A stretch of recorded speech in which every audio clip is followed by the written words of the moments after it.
हिंदवी स्वराज्याचे सरसंस्थापक छत्रपती शिवरायांना मानाचा मुजरा करतो. भारतीय राज्यघटनेचे शिल्पकार भारतरत्न डॉक्टर बाबासाहेब आंबेडकर यांना मानवंदना अर्पित करतो. आज आपली सगळी प्रक्रिया पार पाडण्याकरता या ठिकाणी उपस्थित झालेले गुजरातचे माजी मुख्यमंत्री आदरणीय रुपाणीजी, त्यांच्यासोबत आलेल्या भारताच्या वित्तमंत्री आदरणीय निर्मलाताई सीतारामनजी, आपले अध्यक्ष चंद्रशेखर बावनकुळेजी, माननीय विनोद तावडेजी, माननीय शिवप्रकाशजी, मंचावर उपस्थित असलेले सन्माननीय आशिष शेलारजी, प्रवीण दरेकरजी, या ठिकाणी आपल्या सहयोगी पक्षाचे जनसुराज्यचे विनय कोरेजी, त्याचप्रमाणे युवा स्वाभिमानचे रवी राणाजी, रासपचे रत्नाकर गुट्टेजी, आपल्याला ज्यांनी समर्थन दिलं ते एकमेव अपक्ष आमदार शिवाजी पाटील, भारतीय जनता पक्षाचे विधानमंडळातील माझे सर्व ज्येष्ठ सहकारी, कोर कमिटीचे सर्व सदस्य, माझ्या सर्व भगिनी आणि बंधूंनो, सर्वप्रथम आपल्या सर्वांचे मी आभार मानतो की आपण एकमताने या ठिकाणी विधिमंडळ गटाचा नेता म्हणून माझी निवड केली आणि ही निवड प्रक्रिया करण्याकरता या ठिकाणी आलेले माननीय रुपाणीजी आणि माननीय निर्मला सीतारामनजी यांचे देखील अतिशय मनापासून मी आभार मानतो. खरं म्हणजे आपल्या सर्वांना याची कल्पना आहे की यावेळची निवडणूक एक अतिशय ऐतिहासिक अशा प्रकारची निवडणूक राहिली आहे आणि या निवडणुकीचं विश्लेषण करायचं झालं तर मी असं म्हणेन की या निवडणुकीने एक गोष्ट आपल्यासमोर निश्चितपणे ठेवली आहे, ती म्हणजे एक है तो सेफ है आणि मोदी है तो मुमकिन है. मोदीजींच्या नेतृत्वामध्ये देशामध्ये विजयाची मालिका ही लोकसभेनंतर पुन्हा एकदा हरियाणापासून सुरू झाली आणि महाराष्ट्राने जे मॅन्डेट या ठिकाणी आपल्याला दिलेलं आहे, खरं म्हणजे महाराष्ट्राच्या जनतेला मी साष्टांग दंडवत घालतो अशा प्रकारचं मॅन्डेट महाराष्ट्राच्या जनतेने आपल्याला दिलेलं आहे. विशेषतः या संपूर्ण प्रक्रियेमध्ये आपल्यासोबत पूर्णपणे तनमनाने या ठिकाणी असलेले महाराष्ट्राचे मुख्यमंत्री माननीय एकनाथराव शिंदेजी आणि महाराष्ट्राचे उपमुख्यमंत्री सन्माननीय अजितदादा पवारजी यांचे देखील मी अतिशय मनापासून आभार मानतो आणि तद्वतच आमचे आरपीआयचे नेते रामदास आठवलेजी आणि आमच्या सगळ्या मित्रपक्षांचे देखील मनापासून आभार मानतो. खरं म्हणजे अतिशय महत्त्वाचं अशा प्रकारचे वर्ष आहे. एकीकडे आपण सगळे लोक ज्या प्रक्रियेतनं निवडून येतो ती प्रक्रिया ज्या संविधानाने आपल्याला दिली, भारतरत्न डॉक्टर बाबासाहेब आंबेडकरांनी तयार केलेलं आमचे संविधान, या संविधानाची 75 वर्ष पूर्ण होत आहेत आणि म्हणून सर्वार्थानं एक अत्यंत महत्त्वाचं अशा प्रकारचे वर्ष आहे. कारण आपल्याला कल्पना आहे की देशाचे प्रधानमंत्री माननीय मोदीजी हे देखील नेहमी सांगतात की कुठल्याही ग्रंथापेक्षा, धर्मग्रंथापेक्षा माझ्याकरता भारताचं संविधान सगळ्यात महत्त्वाचं आहे आणि एक असं संविधान की ज्या संविधानाने प्रत्येक भारतीयाला जगण्याचा, मोठं होण्याचा, समृद्ध होण्याचा अधिकार दिला आणि भारताला जगातले एक उत्तम राष्ट्र म्हणून प्रस्थापित करण्याचं काम केलं. अशा या संविधानाच्या 75 वर्ष पूर्ण होणाऱ्या अमृत महोत्सवी वर्षात पुन्हा एकदा या ठिकाणी आपण सरकार स्थापन करतोय. दुसरं, आपल्या सर्वांना कल्पना आहे की ज्यांनी समस्त हिंदुस्थानामध्ये मोगली आक्रमणानंतर आमची श्रद्धास्थानं जी उद्ध्वस्त झाली होती त्या सर्व श्रद्धास्थानांचं पुनरुज्जीवन केलं. त्या राजमाता अहिल्यादेवी होळकर यांचंही 300वे जयंती वर्ष हेच आहे. त्यामुळे मला असं वाटतं की ही देखील एक अत्यंत महत्वाची गोष्ट आहे. त्यासोबत ज्यांनी इंग्रजांच्या विरुद्ध जल, जमीन आणि जंगल वाचवण्याचा लढा उभारला आणि खऱ्या अर्थानं इंग्रजांना सळो की पळो करून सोडलं, ते भगवान बिरसा मुंडा यांचीही 125वी जयंतीचं हे वर्ष या ठिकाणी आपण साजरं करतोय. आणि अर्थातच आपल्या सर्वांचे लाडके नेते ज्यांनी नवभारताची संकल्पना मांडली, ज्याची मुहूर्तमेढ केली, आज मोदीजींच्या नेतृत्वात जो नवभारत तयार होतोय त्याचा पायवा ठेवणारे श्रद्धेय अटल बिहारी वाजपेयीजी यांचं देखील हे 100वे जयंती वर्ष आहे. त्यामुळे अशा या अत्यंत महत्त्वपूर्ण वर्षामध्ये महाराष्ट्राच्या जनतेने ही सगळी जबाबदारी आज महायुतीवर या ठिकाणी सोपवलेली आहे. खरं म्हणजे इतका मोठा जनादेश हा आपल्याला या ठिकाणी जनतेने दिलेला आहे की या जनादेशातून मी एवढंच म्हणेन की आनंद आहे, पण त्याहीपेक्षा जबाबदारी आपली वाढलेली आहे. प्रचंड मोठी जबाबदारीची जाणीव करून देणारा अशा प्रकारचा जनादेश हा जनतेने आपल्याला दिलेला आहे.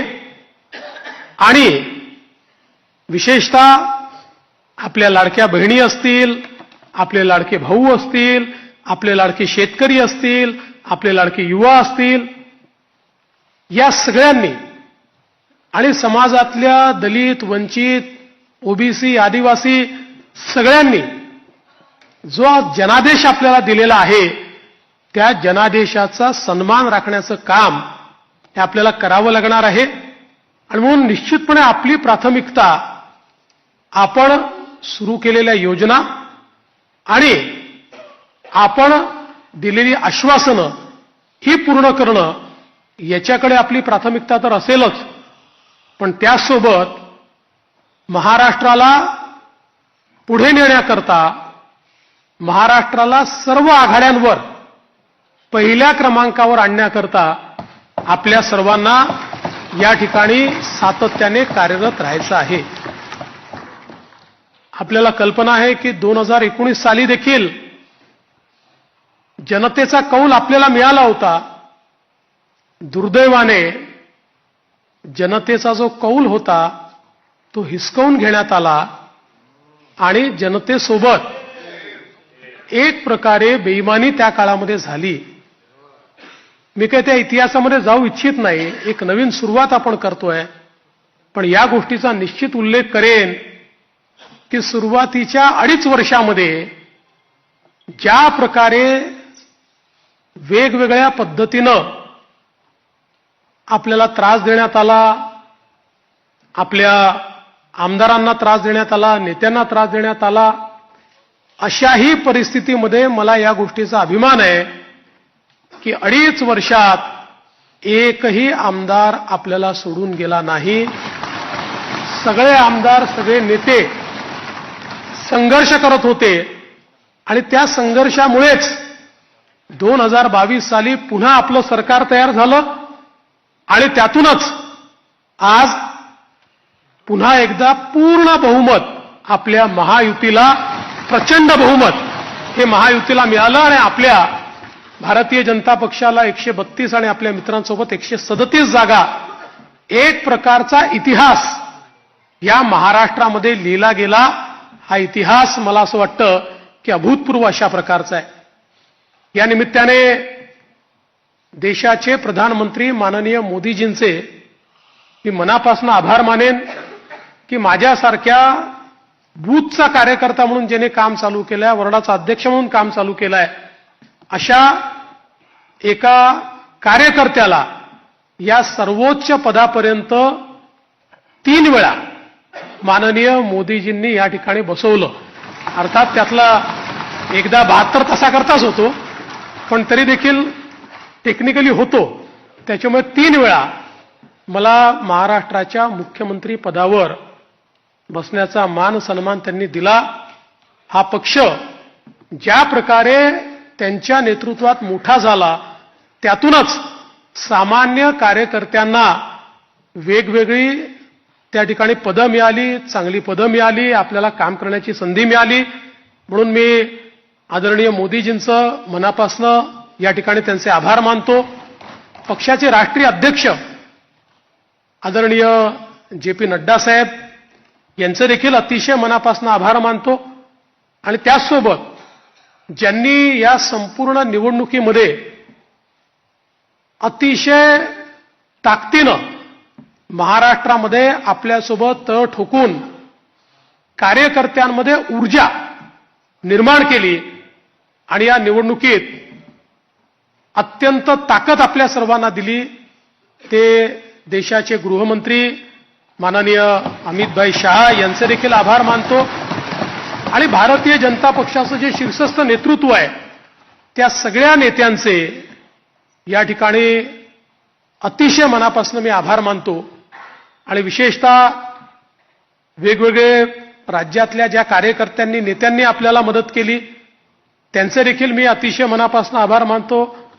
महाराष्ट्रातली सगळी टीम तर आपले प्रदेशाध्यक्ष बावनकुळेजी यांच्या नेतृत्वात महाराष्ट्र भाजप हा पूर्ण ताकदीने या ठिकाणी मैदानामध्ये होता आणि त्यामुळेच हा विजय आपल्याला या ठिकाणी मिळालेला आहे.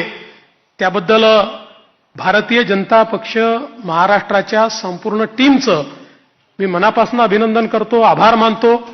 आणि अर्थातच तुम्ही सगळे लोक आहात म्हणून मी इथे आहे.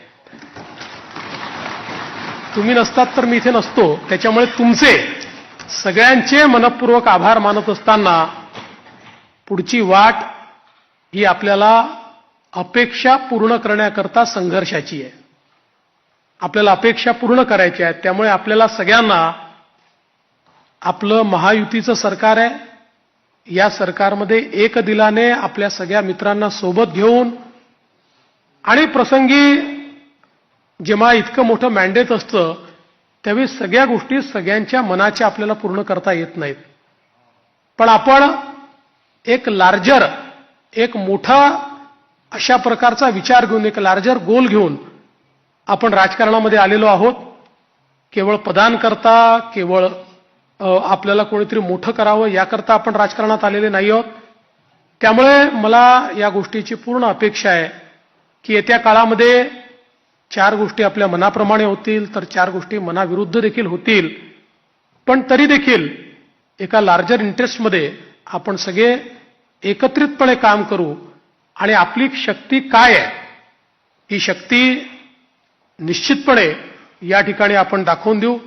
आज या निमित्ताने पुन्हा एकदा आपल्या सगळ्यांचे आभार मानत असताना महाराष्ट्रातल्या दीन, दलित, गोर, गरीब, आदिवासी, शेतकरी, शेतमजूर, महिला, ओबीसी, अल्पसंख्याक सगळ्या समाजाला या ठिकाणी मी आश्वस्त करू इच्छितो की महाराष्ट्राच्या सर्वांगीण उन्नतीकरता, महाराष्ट्राच्या प्रगतीकरता 24 तास आमचं सरकार काम करेल आणि महाराष्ट्रातल्या सामान्य माणसाच्या आशा, आकांक्षा, अपेक्षा या निश्चितपणे पूर्ण करण्याचं काम आम्ही करू. पुन्हा एकदा आपल्या सर्वांचे आभार मानतो. माननीय देशाचे पंतप्रधान नरेंद्र मोदीजी यांचे मनापासून आभार मानतो आणि माझं बोलणं संपवतो. धन्यवाद. जय हिंद. जय महाराष्ट्र.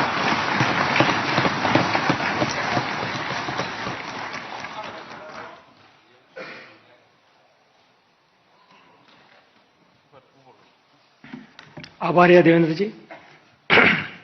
विधिमंडळ पक्षातील सर्व आमदारांना विनंती आहे की आता थोड्या वेळाने देवेंद्रजी खाली छत्रपती शिवाजी महाराजांना हार अर्पण करतील तर आपण तिथं लाईन अप करून घेऊ.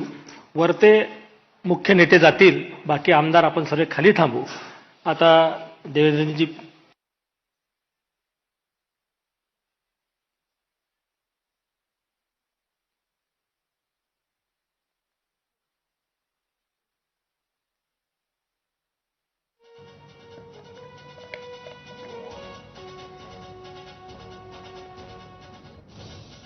तर देवेंद्र फडणवीस हे महाराष्ट्राचे मुख्यमंत्री होणार यावर शिक्कामोर्तब झालेला आहे.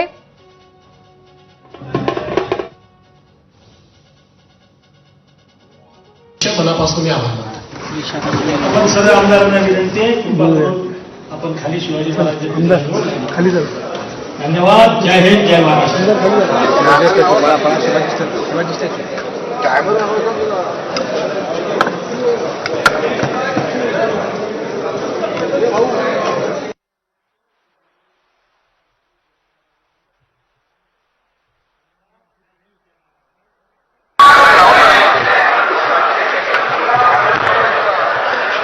तर देवेंद्र फडणवीस हे महाराष्ट्राचे नवे मुख्यमंत्री होतील यावर शिक्कामोर्तब झालेला आहे. पंतप्रधान नरेंद्र मोदी यांच्या उपस्थितीत उद्या संध्याकाळी 5 वाजता आझाद मैदानावर